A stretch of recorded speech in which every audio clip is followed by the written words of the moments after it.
todos, hoy vamos a aprender a preparar un delicioso roscón de Reyes sin gluten para endulzarnos bien estas fiestas. Pero este roscón, además de ser sin gluten, es también sin lactosa y lo mejor de todo, sin huevo, porque lo vamos a reemplazar por aquafaba o agua de cocer las legumbres. Las medidas que os doy son para un roscón chiquitito, como este que estáis viendo. Este da para unas 3 o 4 porciones, pero si queréis hacerlo más grande, podéis duplicar las cantidades y alargar el tiempo de horneado. Vamos a ver cómo se prepara. Como veis, vuelvo a emplear mi mezcla 1 de harinas. Aquí arriba os dejo la forma de prepararla.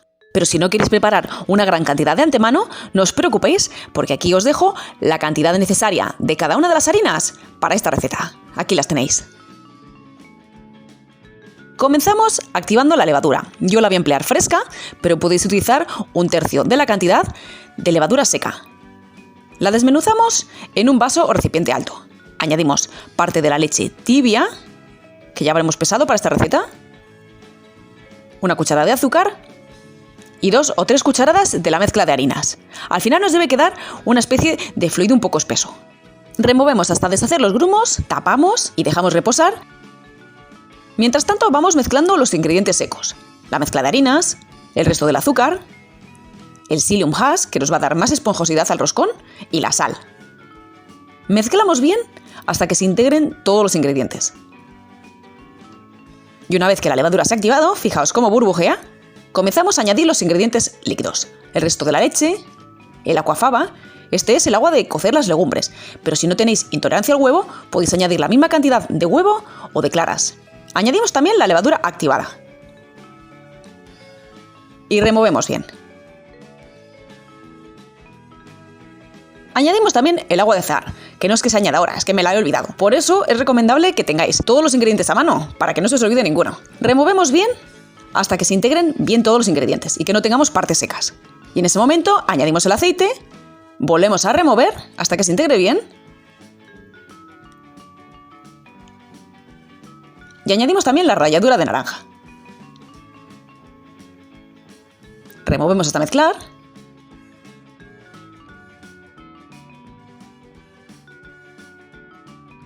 Y veréis que obtenemos una masa muy fluida y diréis, ¡uy, Dios mío! De aquí no va a salir un roscón. No os preocupéis. Ahora añadimos la goma Santana, removemos con cuidado para que no se nos disperse en el aire. Y como veis, a fuerza de ir removiendo, la goma Santana nos va espesando la masa y le va otorgando fuerza. Le damos un par de vueltecitas y pasamos a amasar. Lo podéis hacer si queréis en amasadora, o lo podéis hacer en la mesa como voy a hacer yo. Con ayuda de una rasqueta aceitada, sacamos nuestra masa del recipiente. Fijaos que no ha quedado nada. Y con la mano, y sin añadir más harina, comenzamos a amasar. Sé que es un guarreo, pero si le añadimos más harina nos va a quedar el roscón duro. Así que hacerlo así. Podéis ayudaros, como estoy haciendo yo, de una lengua de cocina, y así tenéis siempre una mano limpia.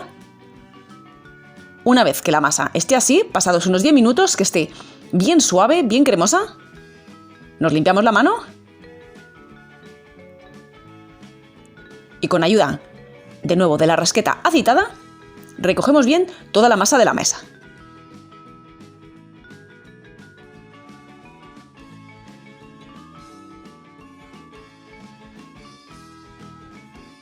Nos aceitamos también bien la mano.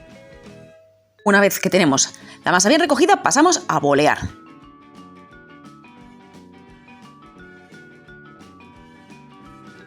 Aceitamos la mesa también. La masa es bastante blandita, así que no va a quedarnos un boleado muy ortodoxo. Pero bueno, ir metiendo las puntas hacia adentro, la vais doblando la masa y vais intentando formar una bolita. El caso es que la superficie tiene que quedar lo más lisita posible. Le vamos dando vueltas, ponemos la parte abierta hacia abajo y le damos un par de golpetazos para que se deshagan las discontinuidades. Y seguimos ahí, dándole vueltas y golpetazos. Y dándole vueltas con cuidadito y golpetazos. Si veis que os muestro esto tanto tiempo, no es para aburriros, sino para que veáis que a mí tampoco me sale la bola por arte de magia, sino que me tiro un buen par de minutos ahí dándole vueltas a la masa. Ahora la pasamos a una bandeja de horno cubierta con papel de hornear.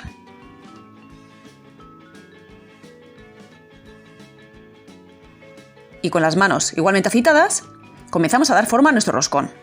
Como veis es muy pequeñito, ya os he dicho que si queréis hacerlo más grande, dupliquéis las cantidades. Yo lo aplasto un poquito, para que me quede un poquito más amplio. Le voy haciendo un hueco en el centro y estirando hacia los lados. Y una vez que creo que ya tiene el tamaño máximo que puedo alcanzar,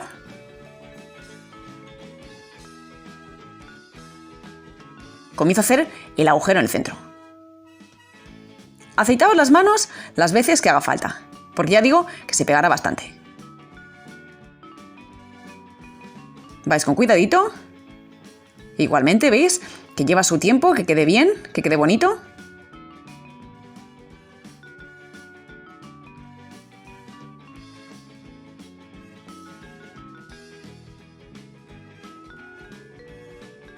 Y una vez que lo tenéis, lo cubrís con papel plástico. No os recomiendo que lo hagáis con un paño porque se os puede pegar. Hacedlo mejor o con una bolsa limpia o con un gorro de ducha o con film de cocina. Y lo dejáis en un sitio tibio que crezca al doble de su tamaño. Puede ser 1 hora o puede ser 2.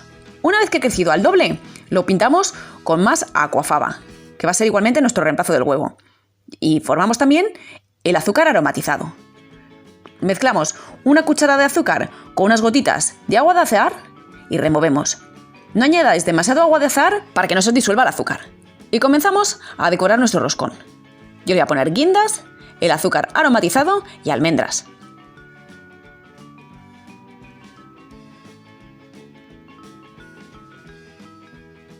Mirad qué bonito está quedando. Mientras tanto, estoy calentando el horno a 190 grados. Y una vez que está bien caliente, meto el roscón a altura media. Y horneo unos 20 o 25 minutos.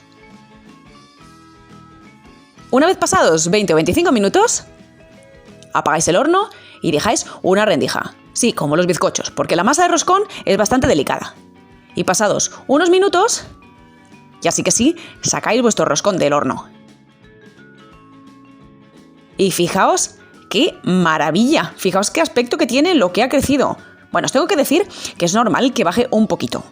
El roscón ya lo veréis ahora cuando le hagamos el corte y le hagamos las fotos, que baja un pelín, pero si os baja demasiado es que os habéis quedado cortos de horno. La próxima vez lo dejáis un poquito más. Y fijaos qué maravilla de roscón que hemos hecho sin gluten, sin lactosa y sin huevo. Porque vamos, que no me entere yo que estas navidades se queda alguien sin disfrutar de un buen roscón sin gluten.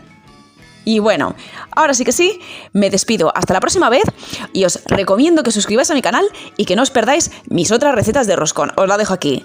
¡Un saludo a todos!